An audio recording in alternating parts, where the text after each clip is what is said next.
Do I really matter? Ballot and or the bullet. Does everything have to come with so much blood? How evolved are we really? Everybody needs one another, and because everybody needs one another, everybody learns to stand taller than they are. Everybody who speaks must arrive already translated, already polished into significance, must perform the illusion of being above the floor, above entry level, above ordinary, because ordinary people are not protected.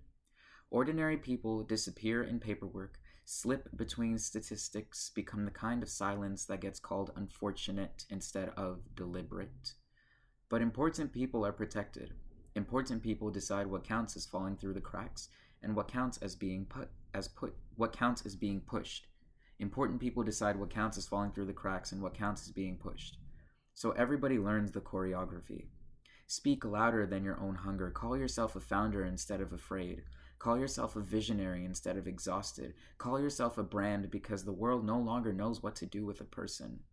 A society that teaches you hopelessness and then asks why you are not marketable. A society that teaches you to starve beautifully. There are children learning already that survival is not enough. You must survive in a way that can be sold back to other people. You must be extraordinary, must glow, must be larger than life, because life itself has been made too small. Nothing is as it appears. Nothing. The drug dealer with gold around their neck and wads of money, whose labor would horrify you if you counted it honestly. The famous person who has not slept well in years but is still photographed smiling with all their teeth. The man in the suit whose hands never touch the blood because he pays language to hold the knife for him. Transitions of power, corporate restructuring, necessary losses, executive decisions, violence with a necktie, violence with the conference room, violence taught to speak softly enough that nobody calls it violence at all. There are people who ruin lives and are rewarded with a larger office. People who empty cities and call it development. People who cut flesh from the world and call it efficiency. Then there are children watching. Children learning that cruelty, if spoken fluently enough, becomes leadership. Children learning that sociopathy, if dressed in ambition, becomes aspiration. I just want to add an additional line that says, I understand that sociopathy is a large spectrum and that there's some weird fear surrounding it because of the lack of fluency and education surrounding it. So, if you are somebody or you know somebody who may be clinically diagnosed, I don't want to belittle them or make them seem like they're some monster because you aren't a monster at all. There's just a large swath of ignorance and a lack of education on certain things that I really think should be. There are some horrible people who are sociopaths, and there are some people who are sociopaths who are trying their best with what they were given. So I don't want to make that a blanket statement because I hear people say psychopath a lot and all these pathological terms, and I feel bad because no wonder people don't want to talk as honestly or openly about what they have or who they are or things that they struggle with because we really really don't favor those people at all. We don't help them, so why would they speak if no one's coming to help? So yeah, I just wanted to say that. So I'll say the stanza again, and I'll continue with the poem. Then there are children watching, children learning that cruelty, if spoken fluently enough, becomes leadership. Children learning that sociopathy, if dressed in ambition, becomes aspiration. The world tells them, look how far he made it, look at what she built, look at the house, the car, the certainty. Do not look at the casualties. Do not look at the workers with shaking hands. Do not look at the people who made themselves smaller and smaller just to fit through a door that was never built for them. Society has asked us to be camels and then mocked us for not fitting through the eye of a needle. Self, self, self. Everywhere the same commandment. Become more, become harder, become impossible to ignore. Do not need anybody, do not break, do not be ordinary, do not be ordinary, do not be soft enough to feel the cost. But being alive is costly. To walk through this world while still remaining gentle is costly. To keep your hands from becoming the same hands that once hurt you is costly. And I did not understand how much of me had been built by gender, by fear, by history, by survival, until love made me see the architecture. The walls I called principles, the armor I called strength, the hardness I mistook for wisdom. I watched myself becoming the very thing I speak against. a hurt hand, then a hard hand, a person speaking the language of wounds as though it were my own. And I do not blame love. Love did not make me cruel. Love simply stood in the room long enough for me to see what cruelty had already done to me. There is so much dominance mistaken for order, so much fear mistaken for truth, so much performance mistaken for identity. We are all walking around carrying entire collapses in our bodies while pretending to be important enough to deserve to remain visible, to deserve to remain visible. I am history living in this body, and my left eye screams a dream that was dreamt about me being able to sit where I am sitting. In my right eye sits the battle over this body that has historically done everything to keep people who look like me out of places like this.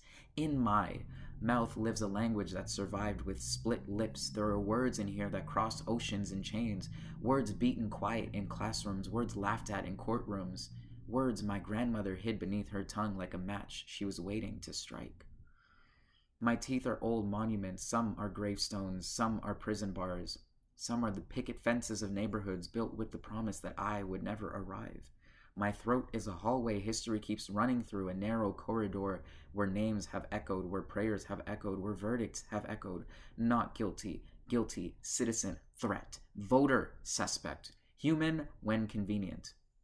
History has always loved to place its hands around the neck before asking for a voice. My shoulders carry schools I was never meant to attend. My shoulders carry schools I was never meant to enter, books that once called me absence, books that once called me nothing, and books that once figured that calling me a really horrible word would be better than calling me nothing. Classrooms where my body arrived before I did, where people stared at me as if I had wandered into the wrong century instead of the right room. My back remembers the architecture of labor, the field, the factory, the kitchen, the bus seat, the cell. This spine was built from generations of people forced to bend until even standing upright looked like rebellion. Inside my chest, there are two things arguing, a ballot, a bullet. The ballot says perhaps they will hear us now. The bullet says history has heard before and still chosen silence.